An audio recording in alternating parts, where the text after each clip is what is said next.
صلاۃ التسبیح کی نماز کا کیا حکم ہے؟ چنانچہ صلاۃ التسبیح یہ ایک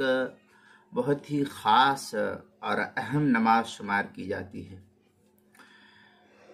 نبی اکرم صلی اللہ علیہ وسلم نے اپنے محبوب چچا حضرت عباس بن عبد المطلب رضی اللہ تعالیٰ عنہ اور بعض دیگر اصحاب رسول کو بہت ہی اہتمام سے آپ نے اس نماز کو سکھلائی تھی اور پھر فرمایا تھا کہ یہ نماز ہر طرح کے چھوٹے بڑے دانستہ نادانستہ پوشیدہ اور اعلانیہ گناہوں سے مغفرت اور مشکلات کے حل کا بہت ہی مؤثر ذریعہ ہے۔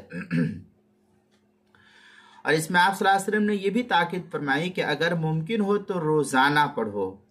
اور یہ ممکن نہ ہو تو کم از کم ہفتے میں ایک مرتبہ، اور اگر یہ ممکن نہ ہو تو مہینے میں ایک مرتبہ،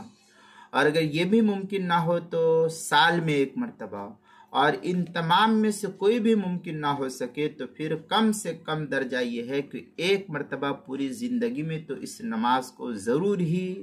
پڑھ لینا چاہیے۔